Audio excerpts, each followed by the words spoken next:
Bismillahirrahmanirrahim. Yang saya hormati Ibu Kepala Sekolah SDN Kaliruwet 4, kepada yang saya hormati teman-teman SDN Kaliurang 4 yang saya hormati, staf karyawan PU yang mengikuti sosialisasi program guru penggerak angkatan 6 budaya positif dalam modul 1.4. Matur nuwun semuanya kehadiran panjenengan semuanya. Sebelumnya saya buka. Assalamualaikum warahmatullahi wabarakatuh. Bapak Ibu, izinkan sebelum acara ini saya buka menunjukkan kepala sejenak membaca Al-Fatihah agar pelaksanaan dari sosialisasi tentang imbas atau implementasi modul 1.4 budaya positif yang saya pelajari ini untuk disosialisasikan kepada panjenengan semuanya ini berjalan dengan baik, bisa diterima dengan baik dan bermanfaat dengan baik kepada panjenengan semuanya. Berdoa dipersilakan.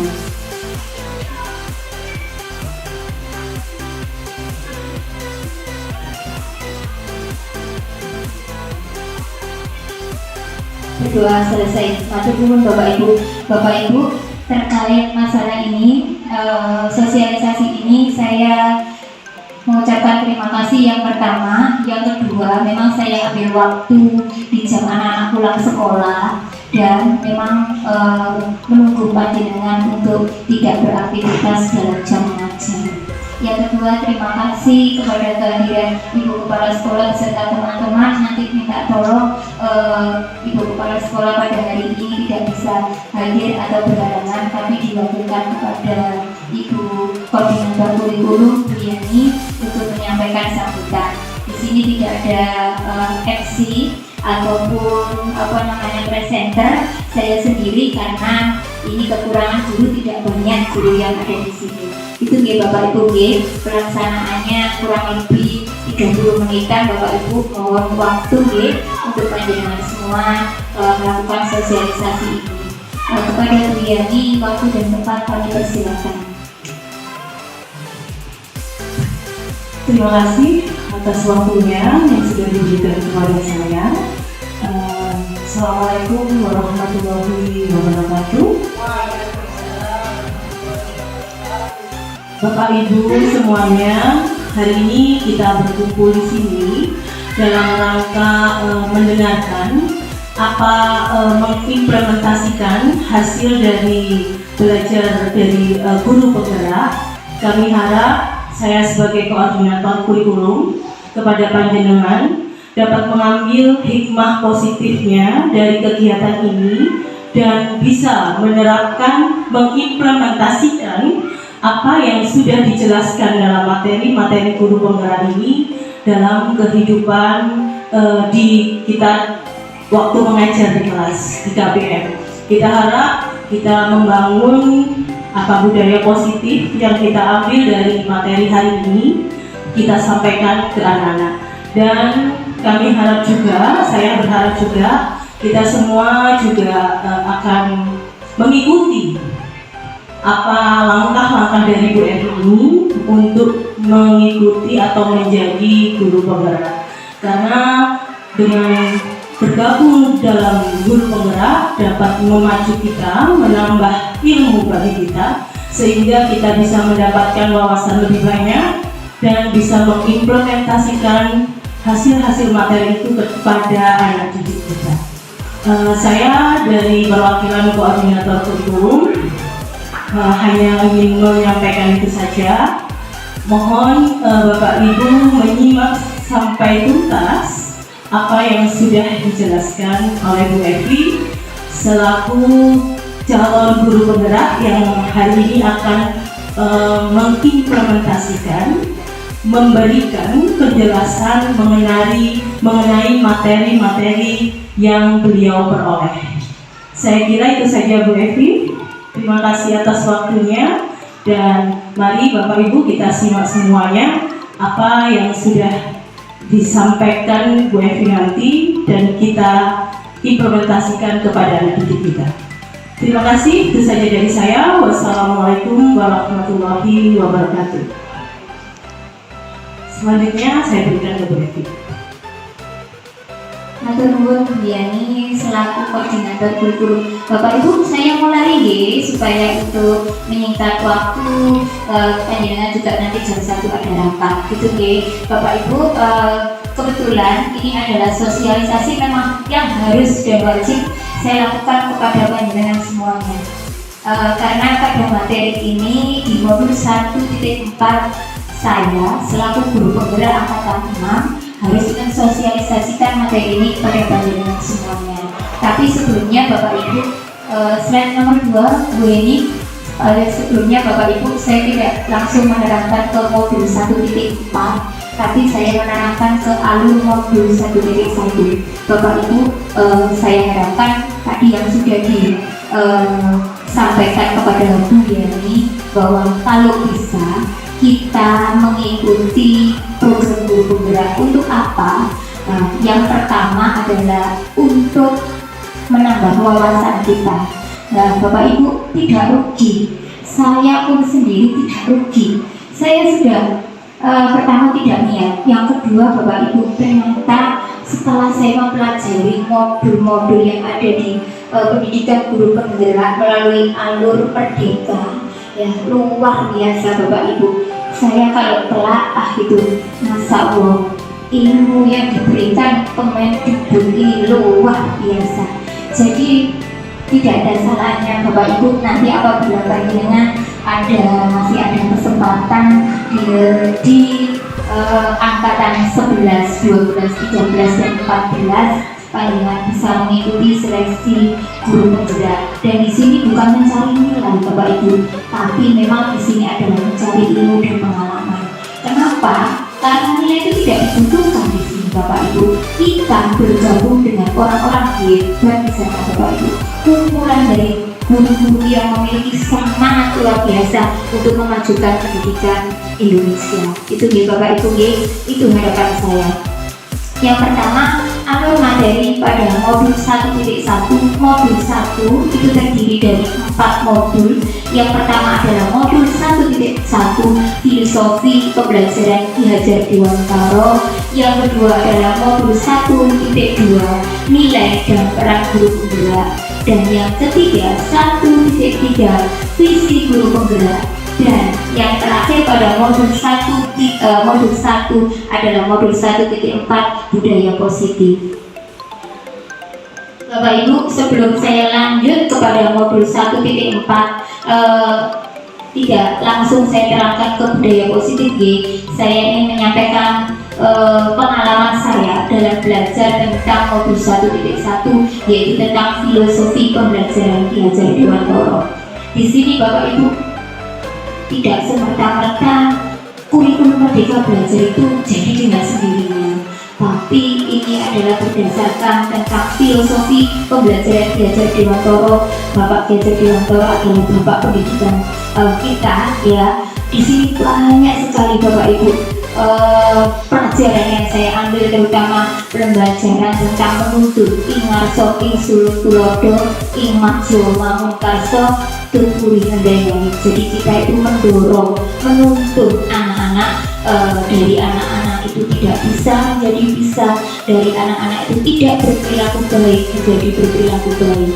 Kemudian anak-anak itu, pendidikan anak mengikuti kodrat zaman dan kodrat alam, di mana kodrat zaman itu kita mendidik anak itu sesuai perkembangan zaman kita Bapak Ibu. Kalau di era dulu kita pendidikan adalah zaman dulu belum ada LCD, belum ada video pembelajaran dan yang lainnya, tapi sekarang kita sudah abad 21 kita mengikuti perkembangan zaman disesuaikan dengan tahun Bapak Ibu.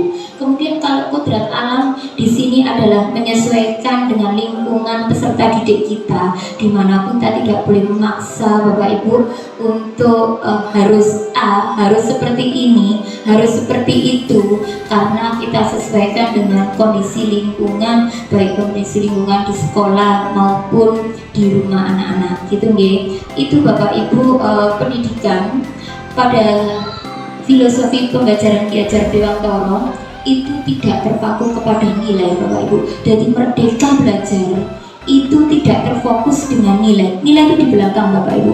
Yang penting itu adalah budi pekerti dari anak-anak, mendidik anak-anak pada budi pekertinya. Jadi Bapak Ibu,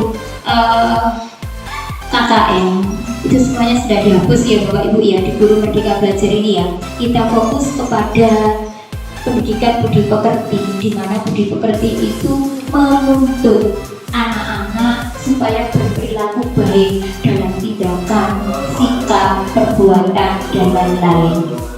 Kemudian Bapak Ibu, pendidikan itu seperti seumpama padi. Kalau kita menanam padi, maka akan tumbuh padi. Menanam jagung, ya kita akan tumbuh dengan jagung. Seperti itu gitu Bapak Ibu ya. Jadi kita memberikan sesuatu itu pasti diterima anak-anak sesuai dengan apa yang kita beri. Seperti itu Bapak Ibu. Lanjut Bu Eni. Bapak Ibu, saya lanjut ya. Atur nuhun Bapak Ibu. Bapak Ibu tadi sudah masalah Ki Hajar Dewantoro, pemikiran Ki Hajar Dewantoro mengacu kepada profil pelajar Pancasila. Kemarin sudah mendapatkan materi ini dalam implementasi profil pembelajaran Pancasila. Yang pertama berkebinekaan global, kemudian gotong royong, kreatif, bernalar kritis, mandiri, dan ketakwaan kita kepada Tuhan Yang Maha Esa. Materi ini sudah saya sampaikan sebelumnya Bapak Ibu. Lanjut Mbak ini pada modul 1.2 nilai-nilai guru penggerak. Bapak Ibu, nilai guru penggerak sangat banyak sekali, tidak hanya untuk saya, sebenarnya ini adalah untuk panjenengan semuanya. Dalam nilai guru penggerak atau nilai kita sebagai guru, pertama adalah berperilaku berpihak pada anak, di mana kita semuanya yang sebagai guru, tidak hanya saya di Bapak Ibu, panjenengan semuanya, kita mengajar, kita fokuskan kepada anak, kebutuhan anak.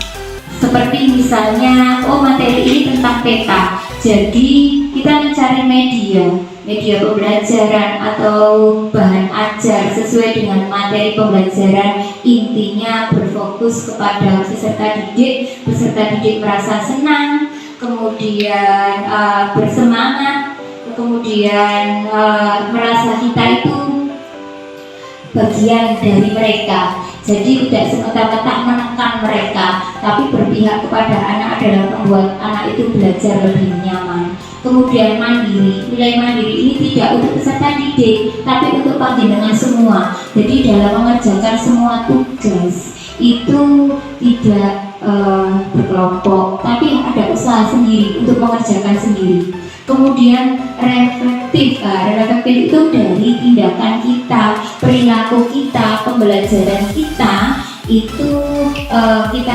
implementasikan kepada diri kita, bahwa kemarin saya seperti ini, harusnya seperti ini. Jadi ada pencerminan diri kita terhadap apa yang kita lakukan. Dalam artian apa? Bercermin itu yang baik kita tetap kita laksanakan, yang kurang kita tambahi atau kita kembangkan. Kemudian kolaboratif, seperti tiap kegiatan kita tidak bisa kegiatan itu dilakukan sendiri, tetap ada kolaboratif antar tim di sekolah kita ini. Kemudian ada nilai inovatif itu kita boleh mencontoh dari tindakan-tindakan sekolah lain ataupun tindakan-tindakan ada yang di internet. Intinya yang inovatif untuk perkembangan peserta didik kita. Lanjut Bapak Ibu, peran guru penggerak di sini banyak sekali. Kita juga sebagai pemimpin, kemudian menggerakkan komunitas praktis seperti ini ya Bapak Ibu ya, ada KKG, sosialisasi, kemudian menjadi gus bagi guru lain ya, mendorong kolaborasi. Seperti ini kita berkolaborasi dalam kegiatan kemarin, kegiatan 10 November, peringatan 10 November, dan mewujudkan kepemimpinan murid. Jadi anak dituntut untuk menjadi pemimpin dalam setiap pembelajaran. Modul yang ketiga adalah visi. Apa Bu Evi visi? Biasanya kita mengenal visi sekolah, tapi kita di sini adalah mengenal visi kita. tujuan kita. Berarti dalam setiap mengajar kita harus memiliki tujuan, Bapak Ibu. Tujuan apa? Tujuan untuk peserta didik kita. Jadi setiap tindakan yang kita lakukan di sekolah memiliki tujuan. Tujuan itu visi. Visinya apa? Visi kita sebagai guru, ada juga visi sekolah. Jadi visi tidak hanya tergantung di sekolah, tapi visi itu juga kita sendiri yang memiliki tujuan dari pembelajaran yang kita lakukan juga termasuk visi. Bapak Ibu, kira-kira seperti apa yang Bapak Ibu harapkan visi kita, input dan outputnya, dalam artian sebelum dan sesudah Anda memiliki visi itu kita buat itu sebelum kita melakukan suatu kegiatan. Jadi setelah itu kita dapat outputnya. Kemudian Bapak Ibu, saya lihat visi kemarin saya telaah. Saya lihat visi dari SDN Kaliurut 4. Ternyata kalau saya pelajari visi dan misi dari guru penggerak yang saya pelajari itu dihubungkan dengan sarana dan prasarana, kebutuhan siswa, kemudian banyak lagi faktor-faktornya. Jadi tidak berorientasi kepada kalimat yang bijak, kalimat yang baik, kalimat yang bijak pada visi belum tentu cocok hasilnya untuk diterapkan pada sekolah kita. Bapak Ibu, pertama itu kalau saya membuat visi pada diri saya mewujudkan insan yang berkarakter profil pelajar Pancasila. Bapak Ibu, kurikulum Merdeka Belajar ini kita menerapkan pembelajaran profil Pancasila, di mana visi kita kemarin tidak ada, sepertinya ya Bu Yani seperti itu mungkin kita benahi untuk tahun depan. Kemudian apabila kita ada hubungannya dengan prestasi, maka kita cantumkan di situ prestasi dan budaya lingkungan. Apa budaya lingkungan? Ini saya sendiri Bapak Ibu, budaya lingkungan itu kita itu membudayakan anak itu tidak disuruh, sudah misalnya ada sampah, itu ambilan itu tidak perlu Bapak Ibu. Jadi sudah punya niat membudaya kebiasaan anak-anak untuk berperilaku baik tanpa disuruh oleh Bapak Ibu guru, seperti itu. Lanjut Mbak, ini sudah Pak.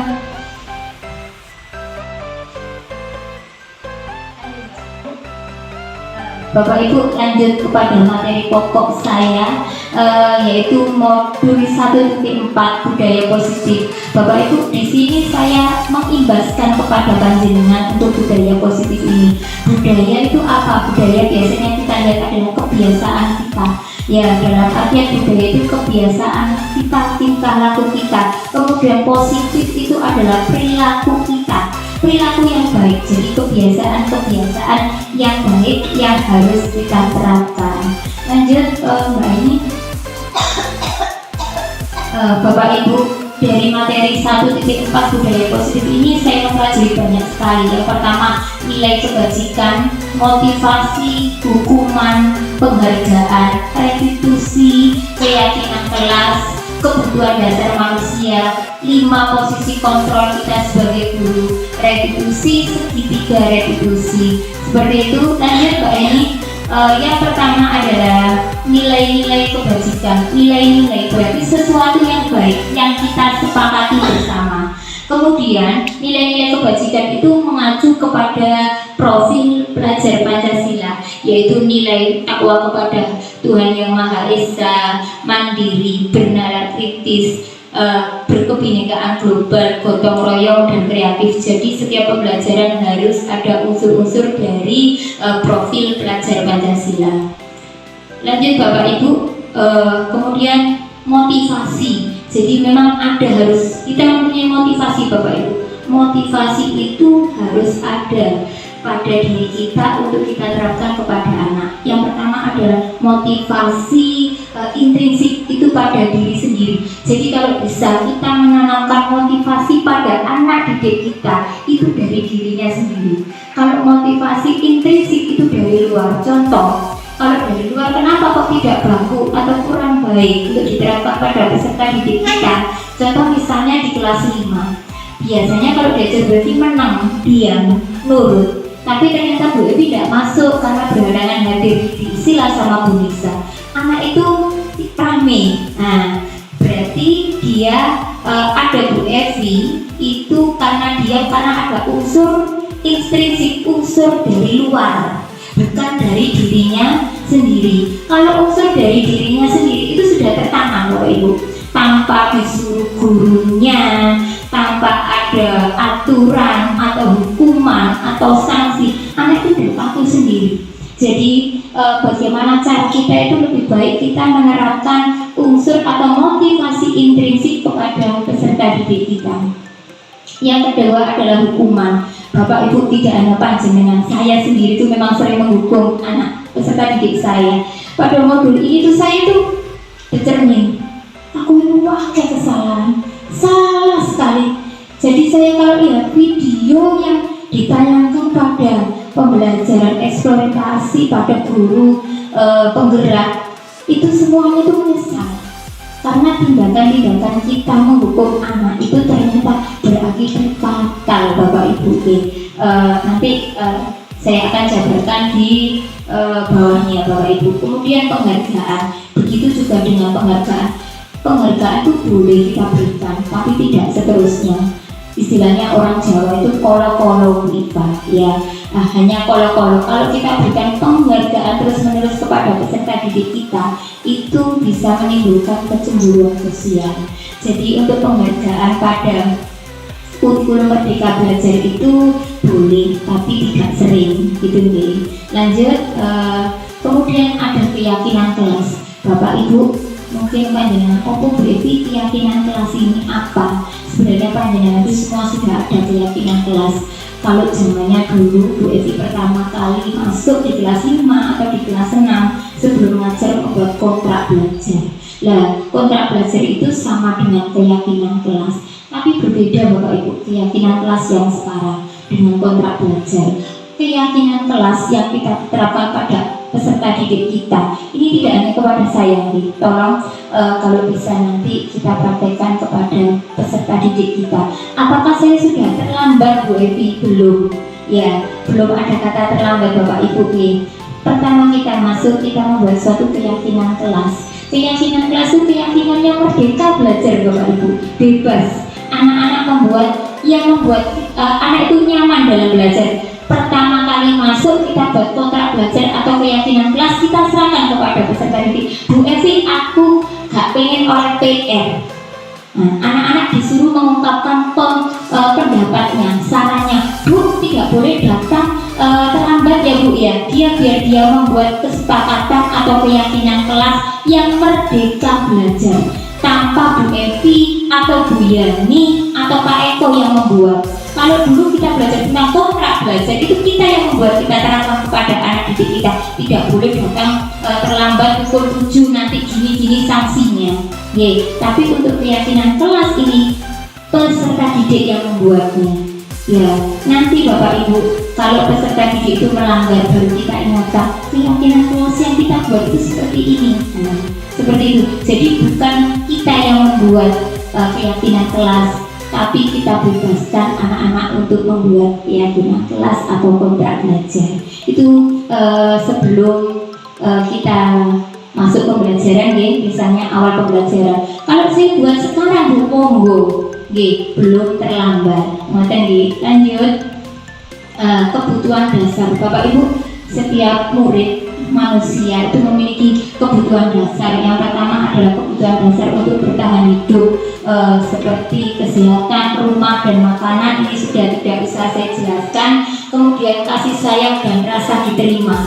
Ini kebutuhan untuk diterima. Kebutuhan untuk disayangi dan diterima meliputi kebutuhan akan hubungan koneksi sosial, kebutuhan untuk memberi, menerima kasih sayang, kebutuhan untuk merasa menjadi bagian dari suatu kelompok. Jadi murid itu juga memiliki kebutuhan untuk diterima, dihargai dengan suatu kelompok.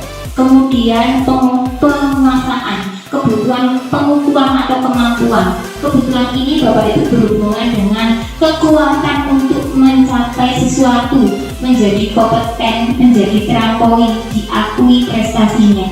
Jadi peserta didik itu mempunyai kebutuhan untuk diakui. Aku kilo pinter, masih gak pinter, ayo kita akui pinter. Ya seperti itu ya. Kemudian kebebasan. Jadi peserta didik mengacu kepada merdeka belajar itu bebas. Jadi bebas apa? Kebutuhan itu bebas untuk kemandirian, otonom pilihan dalam mengerjakan tugas, dalam menjawab pertanyaan. Kita bebaskan jawaban atau tugasnya tidak boleh saklek, Bapak Ibu, harus A, harus B, harus menggunakan cara A, harus produknya ini. Kita bebaskan karena setiap anak itu memiliki bakat masing-masing. Kemudian ada kesenangan. Kebutuhan kesenangan adalah kebutuhan mencari kesenangan, tertawa, bermain. Jadi anak-anak, apalagi anak SD, itu masih sifatnya bermain. Kadang kalau Hasan, murid saya yang luar biasa dua terus berarti hanya manduk sekarang. Ya Osan, itu aja nih Bapak Ibu nih. Terus didewi dalam hati, didoakan dalam hati. Karena apa? Memang anak itu butuh kesenangan. Kesenangan untuk apa? Supaya bermain, tertawa dunianya. Bapak Ibu ini masih belum fokus kepada kegiatan-kegiatan di luar sana. Lanjut, Mbak Eni. Bapak Ibu, sebagai seorang guru kita memiliki 5 posisi kontrol. Yang pertama menghukum, terus tidak hanya Bu Evi, dengan semuanya pernah menghukum sebagai seorang guru di Bapak Ibu. Kemudian membuat rasa bersalah. Bagaimana membuat rasa bersalah? Biasanya kalau anak membuat salah itu kita marahi di depan kelas, itulah yang membuat mereka merasa bersalah. Jadi membuat anak merasa bersalah. Kemudian sebagai teman itu apa? Apabila anak mengalami kesalahan, kita dekatkan. Kita bukan sebagai seorang guru, tapi kita sebagai seorang teman. Ya, Bu, nanti kelak dihargai. Tujuannya adalah kita mendidik. Insya Allah nanti kalau kita berperan sebagai teman, itu arahnya lebih baik, Bapak Ibu. Kemudian sebagai pemantau itu apa? Mengawasi. Ya, tidak hanya mengajar, kita juga mengawasi perilaku peserta didik kita. Dan yang kelima adalah manajer. Itu adalah pertanggungjawaban atau perilaku yang dilakukan peserta didik kita itu harus dipertanggungjawabkan. Kita arahkan kepada pertanggungjawaban. Bapak Ibu, dari 5 posisi kontrol itu kita mengacu kepada segitiga restitusi, di mana restitusi itu pilihan, memberikan suatu pilihan kepada peserta didik apabila dia berbuat salah. Berbuat salah tidak harus dihukum, berbuat salah itu tidak harus dibuat merasa bersalah, tapi kita selesaikan dengan segitiga restitusi. Bu Evi di sini juga masih belajar banyak. Jadi apa segitiga restitusi? Ini hanya gambaran Bapak Ibu, karena memang saya sudah belajar terlebih dahulu, maka imbasnya akan saya berikan kepada panjenengan. Yang pertama adalah restitusi itu kita berbuat salah itu tidak apa-apa. Maksudnya apa? Kita memberikan penanaman kepada peserta didik kita. Berbuat salah tidak harus kita marahi, tapi bilang berbuat salah itu tidak apa-apa. Dalam artian apa? Setiap manusia pernah melakukan kesalahan. Kemudian tidak ada manusia yang sempurna. Kata-kata seperti itu ya Bapak Ibu ya. Kita bisa menyelesaikan masalah ini. Kamu berhak merasa begitu. Jadi seakan-akan itu kita mendukung apa? Kesalahan itu. Tapi nanti bergeser kepada penyelesaian yang lebih baik. Bapak Ibu, penyelesaian segitiga restitusi itu ada 3. Yang pertama adalah validasi tindakan yang salah. Tindakan manusia baik buruk pasti memiliki tujuan tertentu. Jadi kita itu seolah-olah mendukung. Kamu tadi kenapa? Ya, kita tanyakan. Kamu pasti punya alasan mengapa melakukan itu. Nah, itu salah satunya. Kamu patut bangga pada dirimu sendiri. Kamu telah melindungi sesuatu yang penting buatmu. Seakan-akan itu kita mendukung peserta didik kita melakukan kesalahan. Lanjut Mbak Eni. Kemudian menanyakan keyakinan. Menanyakan keyakinan kelas itu kita tadi kan sudah membuat keyakinan kelas. Jadi setelah kita seakan-akan kita mendukung perbuatan yang salah peserta didik kita. Kita menanyakan, kamu kira-kira betul nggak? Kamu ingat dengan keyakinan kelas kita yang kita buat awal masuk? Jadi keyakinan kelas itu sudah dibuat awal. Apabila anak-anak melanggar, maka kita hubungkan dengan keyakinan kelas yang dibuat, sehingga anak-anak itu sadar, oh dulu aku pernah membuat keyakinan kelas seperti ini, berarti aku tidak boleh seperti ini, tidak boleh seperti itu. Lanjut yang ketiga. Baik, Bapak Ibu, kemudian baru kita menyelesaikan dengan restitusi, yaitu memberikan nasihat kepada peserta didik kita secara mandiri. Jadi Bapak Ibu ya, dinasihati, kemudian tidak di depan umum, kita panggil berdua, ya kita pecahkan, mintanya bagaimana kepada peserta didik, kamu minta bagaimana, kira-kira yang harus kamu selesaikan itu bagaimana. Jadi segitiga restitusi itu menyelesaikan tanpa hukuman, menyelesaikan dengan cara pilihan, ya, tanpa harus mempermalukan. Seperti itu Bapak Ibu, ini saya ibaskan kepada panjenengan karena ini sangat penting, karena saya juga merasa banyak sekali kesalahan-kesalahan saya dalam menghukum peserta didik saya. Tetapi apakah hukuman itu tidak bisa dilakukan? Bisa Bapak Ibu, tapi tidak terus-terusan menghukum. Karena apa? Kalau kita menerapkan segitiga restitusi ini, nanti akan tumbuh kesadaran secara intrinsik kepada peserta didik kita. Seperti itu Bapak Ibu untuk materi budaya positif yang saya sampaikan. Mungkin ada yang ditanyakan? Bu Murni, monggo.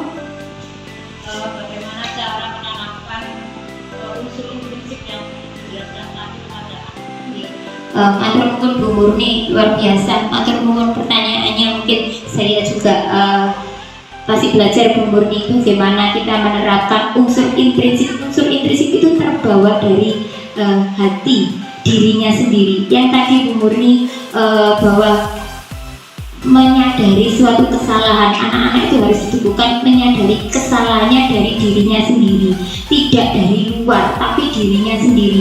Anak itu merasa, oh aku ini adalah niat saya adalah belajar dengan tekun, tanpa disuruh Bu Evi, tanpa disuruh Pak Eko, Bu Murni, tapi sudah tertanam pada diri kita. Apabila mereka membuat suatu kesalahan, kita tidak menghukum, karena hukuman itu banyak sekali dampaknya terhadap fisiko, kemudian dibuat malu, itu luar biasa dampaknya, akan terbawa anak-anak sampai ingat nanti dewasa, sampai tua pun ingat itu Bapak Ibu. Jadi menerapkan segitiga restitusi apabila mereka berbuat suatu kesalahan, agar kesepakatan kelas itu kan sudah dibuat.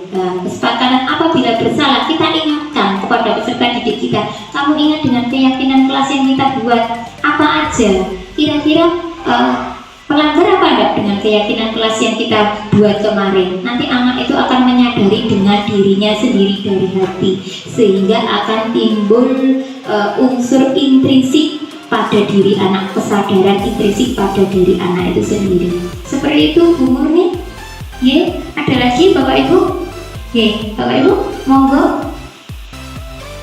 Matur nuwun Bapak Ibu untuk waktu dan kesempatannya untuk materi sosialisasi budaya positif. Panjenengan meluangkan waktu, dan saya harapkan di sini Bapak Ibu juga bisa mengimplementasikan budaya positif dalam menyelesaikan suatu masalah kepada peserta didik kita dengan cara segitiga restitusi. Seperti itu Bapak Ibu, kurang dan lebihnya mohon maaf. Saya akhiri, terima kasih banyak waktunya, kesempatannya. Semoga ilmu-ilmu yang kita dapat nanti bermanfaat. Amin, amin ya rabbal alamin. Terima kasih, saya akhiri. Assalamualaikum warahmatullahi wabarakatuh.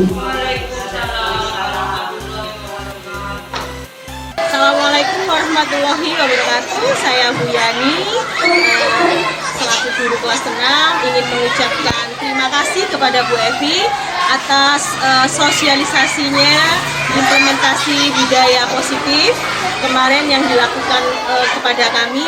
Semoga kedepannya kami akan belajar untuk mengimplementasikan hasil dari penjelasan Bu Evi kepada anak didik kami. Tetap semangat Bu Evi, sukses terus untuk belajarnya di Guru Penggerak. Semangat! Nama saya Ata, saya siswa kelas 5 SDN Kalirumput 4. Terima kasih Bu Evi karena mengajarkan kami kedisiplinan, membuat keyakinan kelas yang kami sepakati bersama, mengajarkan budaya positif untuk kebaikan perilaku kami. Terima kasih Bu Evi, guru terhebatku. Assalamualaikum.